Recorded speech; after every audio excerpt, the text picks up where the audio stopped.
ನಮ್ಮ ಕರ್ನಾಟಕ ಇದು ಹಾಸನಾಂಬೆಯ ತವರು ಜಿಲ್ಲೆ. ಕನ್ನಡದ ಹೆಮ್ಮೆಯ ರಾಜಮನೆತನ ಹೊಯ್ಸಳರು ಆಳಿದ ನಾಡು. ಗೊಮ್ಮಟೇಶ್ವರ ಗಾಂಭೀರ್ಯದಿಂದ ನಿಂತ ಪುಣ್ಯಭೂಮಿ. ಬೇಲೂರು ಮತ್ತು ಹಳೆಬೀಡಿನ ಸುಂದರ ವಾಸ್ತುಶಿಲ್ಪಗಳನ್ನು ಇಲ್ಲಿ ಕಾಣಬಹುದು. ಹಾಸನದ ನಿಜವಾದ ಇತಿಹಾಸ ಪ್ರಾರಂಭವಾಗುವುದು ಹೊಯ್ಸಳ ಮನೆತನದ ಏಳಿಗೆಯೊಂದಿಗೆ. ಇವರ ಮೊದಲ ರಾಜಧಾನಿ ಬೇಲೂರು ಮತ್ತು ತದನಂತರದ ರಾಜಧಾನಿ ಹಳೆಬೀಡು ಹಾಸನದಲ್ಲಿದೆ. ಇದಕ್ಕೂ ಮೊದಲು ಗಂಗರು ಕೂಡ ಈ ಪ್ರದೇಶವನ್ನ ಆಳಿದ್ದಾರೆ. ಹಾಸನ ತನ್ನ ಪ್ರಸ್ತುತ ಗಡಿಯನ್ನ 1860ರಲ್ಲಿ ಪಡೆಯಿತು. ಮೈಸೂರು ಸಂಸ್ಥಾನದ 8 ಜಿಲ್ಲೆಗಳಲ್ಲಿ ಒಂದು ಹಾಸನ ಕೂಡ ಆಗಿತ್ತು. ಆಲೂರು, ಅರಕಲಗೂಡು, ಅರಸೀಕೆರೆ, ಬೇಲೂರು, ಚನ್ನರಾಯಪಟ್ಟಣ, ಹಾಸನ, ಎಚ್.ಎನ್.ಪುರ ಮತ್ತು ಸಕಲೇಶಪುರ ಹೀಗೆ ಒಟ್ಟು 8 ತಾಲೂಕುಗಳನ್ನ ಒಳಗೊಂಡಿದೆ ಹಾಸನ ಜಿಲ್ಲೆ. ಈ ಜಿಲ್ಲೆಯಲ್ಲಿ ಕಾವೇರಿ, ಹೇಮಾವತಿ, ಯಗಚಿ, ನೇತ್ರಾವತಿ ಮತ್ತು ಹಾಗರಿ ನದಿಗಳು ಹರಿಯುತ್ತದೆ. ಹಾಸನದಲ್ಲಿ ಹೇಮಾವತಿ ನದಿಗೆ ಅಡ್ಡಲಾಗಿ ಗೋರೂರು ಡ್ಯಾಂ ಅಥವಾ ಹೇಮಾವತಿ ಡ್ಯಾಂ ನಿರ್ಮಾಣ ಮಾಡಲಾಗಿದೆ. ಈ ಜಿಲ್ಲೆಯು ದೇಶಕ್ಕೆ ಒಬ್ಬ ಪ್ರಧಾನಿಯನ್ನ ನೀಡಿದೆ.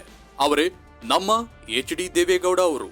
ಇದರೊಂದಿಗೆ ಮಾಜಿ ಮುಖ್ಯಮಂತ್ರಿ ಹಾಗೂ ಕೇಂದ್ರ ಸಚಿವರಾದ ಶ್ರೀ ಎಚ್.ಡಿ. ಕುಮಾರಸ್ವಾಮಿ ಅವರು ಇದೇ ಹಾಸನ ಜಿಲ್ಲೆಯವರು. ಕನ್ನಡ ಚಿತ್ರರಂಗದ ಹಲವು ಖ್ಯಾತ ನಟ ಹಾಗೂ ನಟಿಯರು ನಮ್ಮ ಹಾಸನ ಜಿಲ್ಲೆಯಿಂದ ಬಂದಿದ್ದಾರೆ.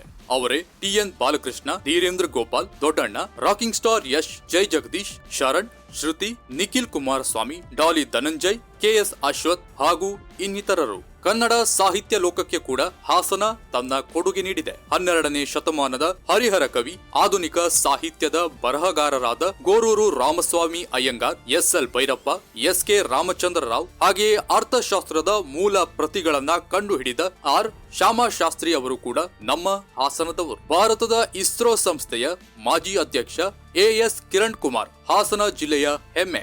ಜೈನರ ಶ್ರದ್ಧಾ ಕೇಂದ್ರವಾದ ಶ್ರವಣಬೆಳಗೊಳ ಆಕರ್ಷಣೀಯ ಸ್ಥಳವಾಗಿದೆ. ಇಲ್ಲಿರುವ ಗೊಮ್ಮಟೇಶ್ವರ ಮೂರ್ತಿ ಏಕಶಿಲಾ ವಿಗ್ರಹವಾಗಿದ್ದು ಇಲ್ಲಿ ಪ್ರತಿ 12 ವರ್ಷಗಳಿಗೊಮ್ಮೆ ನಡೆಯುವ ಮಹಾಮಸ್ತಕಾಭಿಷೇಕ ನಮ್ಮ ನಾಡಿಗೆ ಗೌರವದ ಸಂಕೇತವಾಗಿದೆ. ಹಾಸನ ಜಿಲ್ಲೆಯಲ್ಲಿ ಇರುವ ಬಿಸಿಲೆ ರಿಸರ್ವ್ ಫಾರೆಸ್ಟ್ ವಿವಿಧ ಬಗೆಯ ಸರ್ಪಗಳಿಗೆ ಮನೆಯಾಗಿದೆ. ಬೇಲೂರು, ಹಳೆಬೀಡು, ಶೆಟ್ಟಿಹಳ್ಳಿ ರೋಸರಿ ಚರ್ಚ್, ಹಾಸನಾಂಬೆ ದೇವಾಲಯ, ಮಂಜರಾಬಾದ್ ಕೋಟೆ ಹಾಗೂ 10 ಹಲವು ಪ್ರೇಕ್ಷಣೀಯ ಸ್ಥಳಗಳು ಹಾಸನವನ್ನು ಪ್ರವಾಸಿ ತಾಣವನ್ನಾಗಿ ಮಾಡಿದೆ. ಇದು ಹಾಸನ, ನಮ್ಮ ಹೆಮ್ಮೆಯ ಜಿಲ್ಲೆ.